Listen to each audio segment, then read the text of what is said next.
Assalamualaikum warahmatullahi wabarakatuh. Saya Tirani Karisma Putri, NPM 21120110048. Di sini saya akan mempresentasikan hasil jawaban saya mengenai ujian akhir semester dari mata kuliah Perancangan Peraturan Perundang-undangan kelas Pak Zulkarnain Ridwan.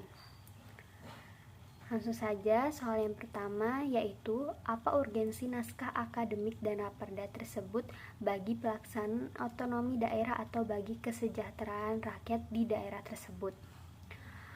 Menurut saya, urgensi dari naskah akademik dan rancangan peraturan daerah yang kelompok saya buat itu mengenai kota cerdas di Kota Bandar Lampung itu sangat penting bagi pelaksanaan otonomi daerah dan kesejahteraan rakyat di daerah tersebut. Berikut beberapa alasan yang dapat saya rangkum. Yang pertama yaitu untuk meningkatkan pelayanan publik. Naskah akademik dan raperda yang berkaitan dengan kota cerdas dapat membantu dalam meningkatkan pelayanan publik kepada masyarakat di Kota Bandar Lampung nantinya. Karena dengan adanya regulasi yang jelas terkait dengan pengelolaan kota cerdas, diharapkan pelayanan publik ini nantinya dapat lebih efisien dan efektif. Yang kedua yaitu mengembangkan infrastruktur dan teknologi.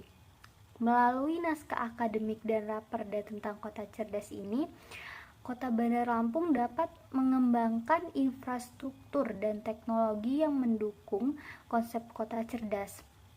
Hal ini dapat meningkatkan kualitas hidup masyarakat nantinya dan memajukan daerah tersebut secara keseluruhan. Lalu yang ketiga yaitu memberdayakan masyarakatnya. Dengan adanya regulasi yang terkait dengan kota cerdas, masyarakat di Kota Bandar Lampung dapat lebih terlibat dalam pembangunan dan pengelolaan kota mereka nantinya. Hal ini dapat meningkatkan partisipasi masyarakat dalam pembangunan daerah dan pada akhirnya meningkatkan kesejahteraan rakyat di daerah tersebut. Dengan demikian, naskah akademik dan raperda tentang kota cerdas di Kota Bandar Lampung ini memiliki urgensi yang besar menurut saya dalam mendukung pelaksanaan otonomi daerah dan meningkatkan kesejahteraan rakyat di daerah tersebut. Untuk nomor 2 yaitu jelaskan tinjauan filosofis, sosiologis, dan yuridis dari raperda tersebut. Jelaskan bagian naskah akademik dan raperda yang membantu jawaban saya. Jadi untuk tinjauan filosofis, sosiologis, dan yuridis dari rancangan peraturan daerah raperda tentang kota cerdas di Kota Bandar Lampung memberikan pemahaman mendalam tentang landasan pemikiran dan aspek sosial yang menjadi dasar pembentukan regulasi tersebut. Berikut untuk penjelasannya yaitu untuk yang pertama, tinjauan filosofis, landasan filosofis dalam raperda tersebut mencakup nilai-nilai dan prinsip filosofis yang mendasari konsep kota cerdas. Hal ini dapat mencakup nilai-nilai seperti keadilan, kesejahteraan, keberlanjutan, dan keseimbangan antara pembangunan dan pelestarian lingkungan. Dapat dilihat di halaman 2. Untuk bagian naskah akademiknya yang membahas landasan filosofis dari kota cerdas ini dapat memberikan pemahaman mendalam mengenai nilai-nilai menjadi dasar pembentukan regulasi tersebut. Saya dapat dari halaman 36. Untuk tinjauan sosiologisnya, landasan sosiologis itu dalam raperda tersebut melibatkan analisis terhadap dampak sosial dari implementasi konsep kota cerdas. Hal ini mencakup aspek-aspek seperti partisipasi masyarakat, pemberdayaan, dan dampak sosial ekonomi dari pembangunan kota cerdas. Dari halaman 2 dan untuk bagian naskah akademiknya sendiri itu ada di halaman 40. Saya ambil bagian N6 membahas kajian terhadap penyelenggaraan kota cerdas dan permasalahan yang dihadapi dalam penyelenggaraan pemerintahan dan masyarakat dapat memberikan perspektif sosiologis yang penting dalam pembentukan regulasi. Yang ketiga, untuk landasan yuridisnya, dalam raperda tersebut mencakup aspek hukum yang menjadi dasar pembentukan urgensi regulasi terkait kota cerdas. Hal ini mencakup kajian terhadap peraturan perundang-undangan yang relevan dan aspek hukum lainnya yang perlu dipertimbangkan.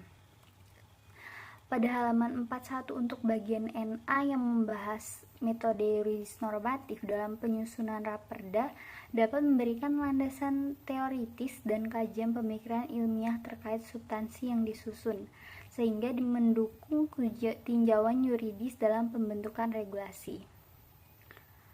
Jadi menurut saya dengan demikian tinjauan filosofis, sosiologis, dan yuridis dari raperda tentang kota cerdas di Kota Bandar Lampung memberikan landasan yang komprehensif untuk pembentukan regulasi yang sesuai dengan nilai-nilai, aspek sosial, dan hukum yang relevan.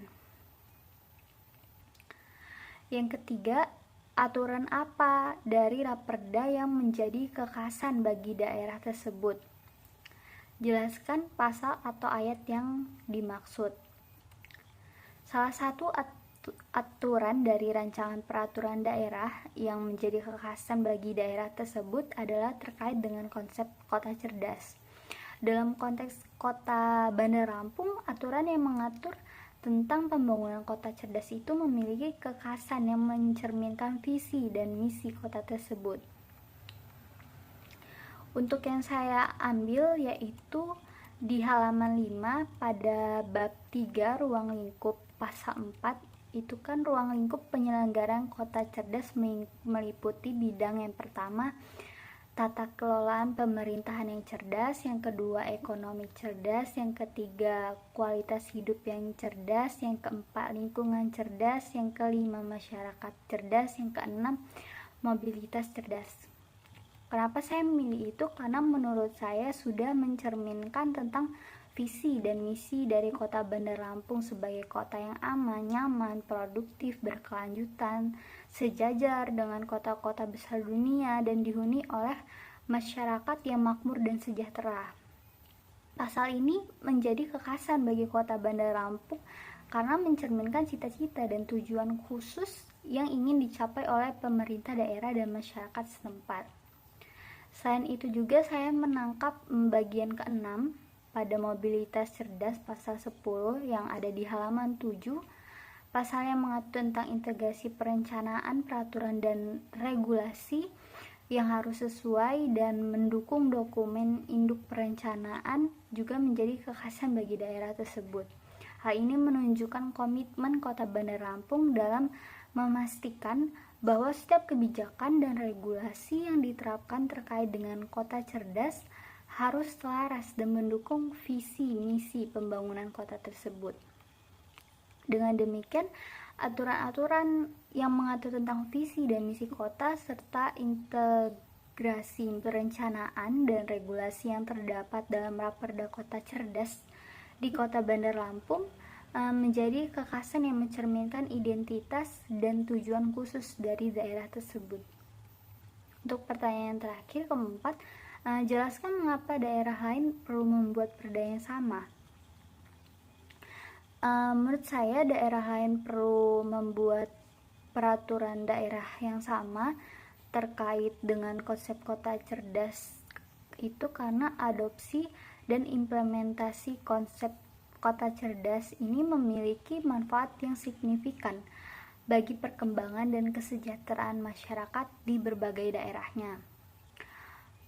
Berikut beberapa alasan mengapa daerah lain itu perlu juga membuat perda yang terkait dengan kota cerdas. Yang pertama itu nantinya meningkatkan kualitas hidup.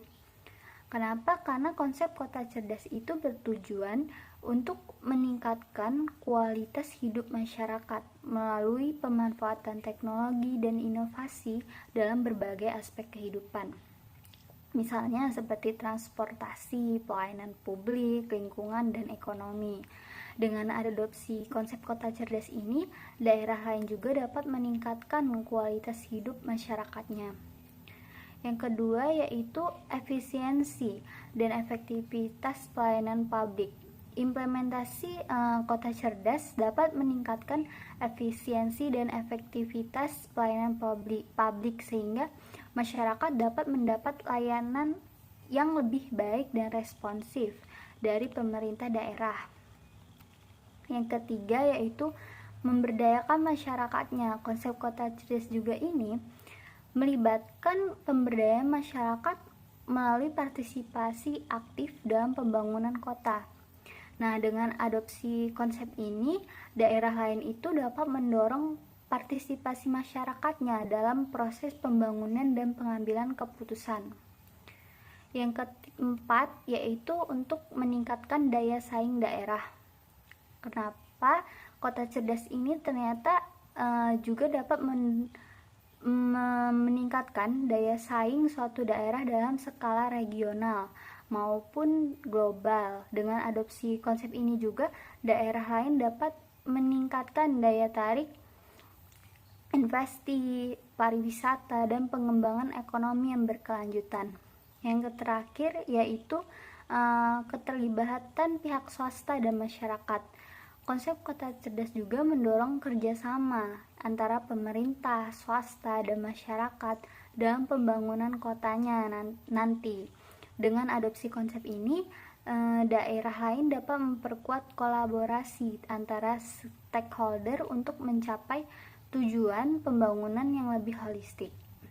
Nah, dengan demikian, adopsi konsep kota cerdas ini melalui pembentukan perda yang sama oleh daerah lain nantinya itu dapat memberikan berbagai manfaat bagi perkembangan dan kesejahteraan masyarakatnya masing-masing, serta meningkatkan daya saing daerah dalam era globalisasi dan transformasi digital.